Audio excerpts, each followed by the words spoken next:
आज हम पढ़ने जा रहे हैं कक्षा 8वीं की वसंत के चैप्टर 3 बस की यात्रा। तो आइए पढ़ते हैं। हम 5 मित्रों ने तय किया कि शाम 4 बजे की बस से चलें। पन्ना से इसी कंपनी की बस सतना के लिए घंटे भर बाद मिलती है, जो जबलपुर की ट्रेन मिला देती है। सुबह घर पहुंच जाएंगे।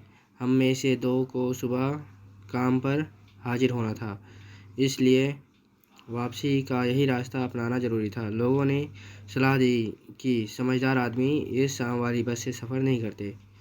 क्या रास्ते में डाकू मिलते हैं? नहीं, बस डाकिन है। बस को देखा तो श्रद्धा उमड़ पड़ी। खूब वयोवृद्ध थी, सदियों के अनुभव के निशान लिए हुए थी। लोग इसलिए इससे सफ़र नहीं करना चाहते थे कि वृद्धावस्था में इसे कष्ट होगा। यह बस पूजा के योग्य थी। उस पर सवार कैसे हुआ जा सकता था? बस कंपनी के एक हिस्सेदार भी उसी बस में जा रहे थे। हमने उनसे पूछा, यह बस चलती भी है? वह बोले, चलती क्यों नहीं है जी, अभी चलेगी। हमने कहा, वही तो हम देखना चाहते हैं। अपने आप चलती है? यहाँ यह हाँ जी। और कैसे चलेगी? गजब हो गया, ऐसी बस अपने आप चलती है। हम आगे पीछा करने लगे। डॉक्टर मित्र ने कहा, डरो मत, चलो, बस अनुभवी है, नई नवेली बसों से ज़्यादा विश्वसनीय है, हमें बेटों की तरह प्यार से गोद में लेकर चलेगी। हम बैठ गए। जो छोड़ने आए थे वे इस तरह देख रहे थे जैसे अंतिम विदा दे रहे हैं। उनकी आंखें कैसी थी? आना जाना तो लगा ही रहता है, आया है सो जाएगा। राजा रंग फ़कीर। आदमी को कूच करने के लिए एक निमित्त चाहिए। इंजन सचमुच स्टार्ट हो गया, ऐसा जैसे सारी बस ही इंजन है और हम इंजन के भीतर बैठे हैं। कांच बहुत कम बचे थे, जो बचे थे उनसे हमें बचना था।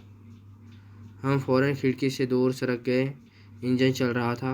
हमें लग रहा था कि हमारी सीट के नीचे इंजन है। बस सचमुच चल पड़ी और हमें लगा कि यह गांधी जी के असहयोग आंदोलन और सविनय अवज्ञा आंदोलन के वक्त अवश्य जवान रही होगी। उसे ट्रेनिंग मिल चुकी थी। हर हिस्सा दूसरे से असहयोग कर रहा था। पूरी बस सविनय अवज्ञा आंदोलन और के दौर से गुजर रही थी। सीट का बॉडी से असहयोग चल रहा था। कभी लगता सीट बॉडी को छोड़कर आगे निकल गई है, कभी लगता कि सीट को छोड़कर बॉडी आगे भागी जा रही है। 8-10 मील चलने पर सारे भेदभाव मिट गए। यह समझ नहीं आता था कि सीट पर हम बैठे हैं या सीट हम पर बैठी है। एकाएक बस रुक गई, मालूम हुआ कि पेट्रोल की टंकी में छेद हो गया है। ड्राइवर ने बाल्टी में पेट्रोल निकालकर उसे बगल में रखा और नली डालकर इंजन से भेजने लगा। अब मैं उम्मीद कर रहा था कि थोड़ी देर बाद बस कंपनी के हिस्सेदार इंजन को निकालकर गोद में रख लेंगे और उसे नली से पेट्रोल पिलाएंगे, जैसे माँ बच्चे के मुंह में दूध की शीशी लगाती है। बस की रफ्तार अब 15-20 मील हो गई। मुझे उसके किसी हिस्से पर भरोसा नहीं था।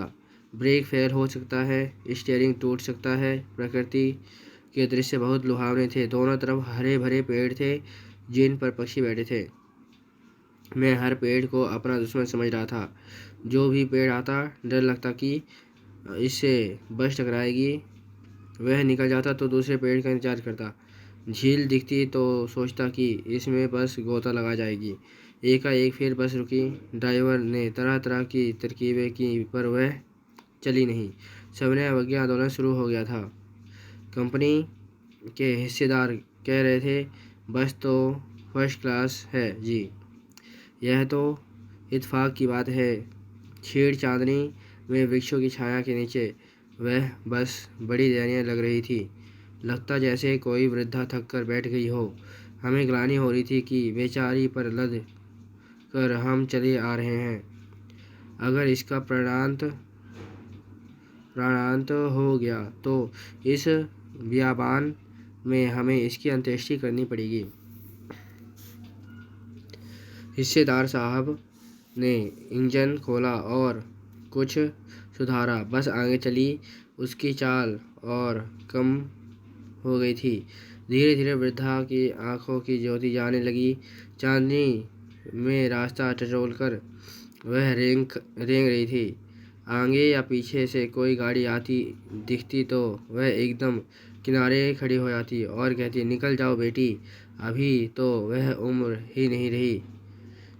एक पुलिया के ऊपर पहुंचे ही थे कि टायर फिस करके बैठ गया।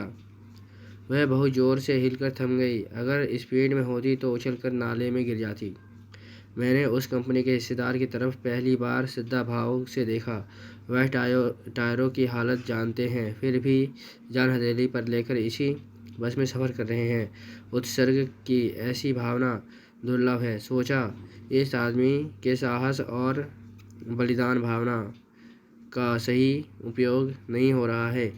इसे तो किसी क्रांतिकारी आंदोलन का नेता होना चाहिए। अगर बस नाले में गिर पड़ती और हम सब मर जाते तो देवता बाँह पसारे उसका इंतजार करते, कहते, वह महान आदमी आ रहा है जिसने एक टायर के लिए प्राण दे दिए। मर गया पर टायर नहीं बदला। दूसरा घिसा टायर लगाकर बस फिर चली। अब हमने वक्त पर पन्ना पहुंचने की उम्मीद छोड़ दी थी। पन्ना कभी भी पहुंचने की उम्मीद छोड़ दी। जिंदगी इसी बस में गुजारनी है और इससे सीधे उस लोक को प्रयाण कर जाना है। इस पृथ्वी पर उसकी कोई मंजिल नहीं है। हमारी बेताबी तनाव खत्म हो गए। हम बड़े इत्मीनान से घर की तरह बैठ गए। चिंता जाती रही, हंसी मजाक चालू हो गया। तो आज का चैप्टर समाप्त हुआ और हमने इसमें पढ़ा कि कैसे कुछ दोस्त पन्ना जाने के लिए तैयारी करते हैं और बस की हालत कितनी ख़राब होती है। धन्यवाद।